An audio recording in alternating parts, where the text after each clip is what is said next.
النهارده يا حبايبي عملت معاكم قلقاس على فراخ بطريقه بسيطه مع رز بشعريه، فرخه متحمره والقلقاس زي ما انتم شايفينه. خشوا في الفيديو شوفوا احنا عملنا القلقاس الجميل ده ازاي، يا رب يعجبكم.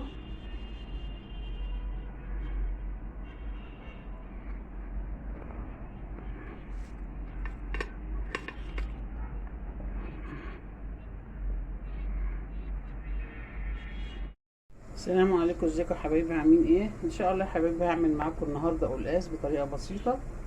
انا هنا حاطه ميه فيها ورق لورا وبصل وحبهان، ومعايا هنا الفرخه غسلاها. هنعملها على مرق الفراخ.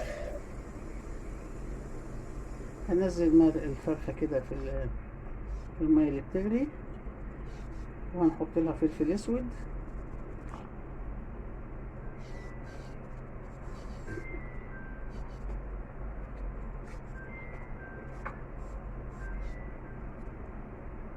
ونحط لها شويه ملح علشان خاطر الشوربه تتحيق كده مع تسويه الفرخه، والفرخه تشرب برضو بالملح.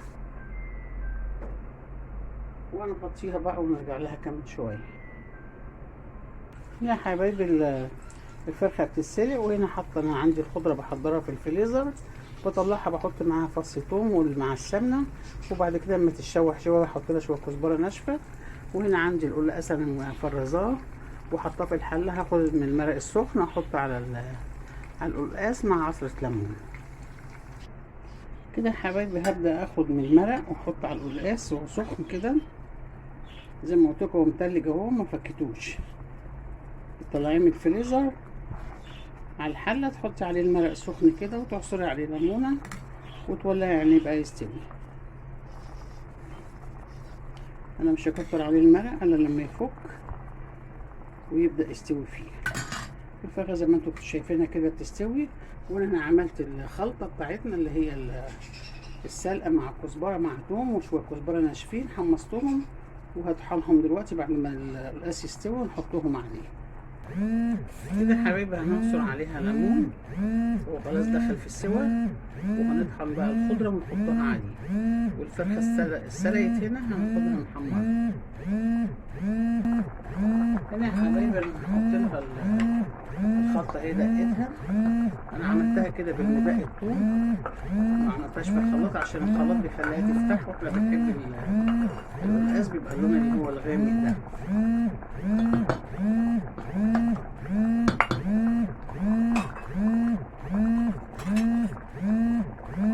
نوزعها بقى كده مع الخضرة عشان مع القلقاس عشان تتشرب من الخضرة، ونسيبها شوية تكمل السوا ونطفي عليها كده. يبقى عملنا القلقاس والفرخة هنحمرها، وهعمل جنبيهم شوية رز بشعرية. يا رب الطريقة تعجبكم يا حبايبي، طريقة بسيطة وسهلة وكل المكونات بتاعتنا في الفريزر كده يا حبايبي. انا هعمل الرز، حطيت معلقة زيت وحتة زبدة، واعمل رز بشعرية مع القلقاس. والفرخة زي ما قلت لكم حطها في القلاية الهوائية تتحمر.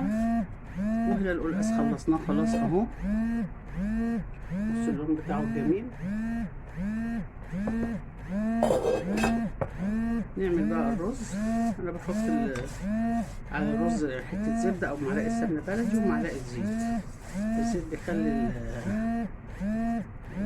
الزبده ما تتحرقش، وفي نفس الوقت بيلمع الرز. هنرش بس شويه ملح عشان يظبط التحمير. ملح كده على الشعريه عشان الشعريه تبقى كلها طالعه لون واحد. اي حاجه تحمريها تحط عليها ملح، الملح بيوحد اللون بتاع التحمير. هنحمر بقى الشعريه ونعمل الرز كده يا حبايبي. الشعريه اتحمرت اهي تحميره حلوه. نحط بقى الرز الشعريه كده ونقلبه معاها.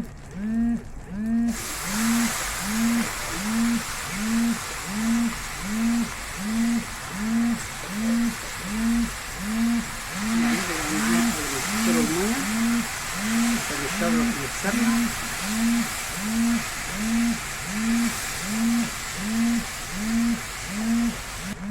ننزل بقى عليه المية يا حبايبي.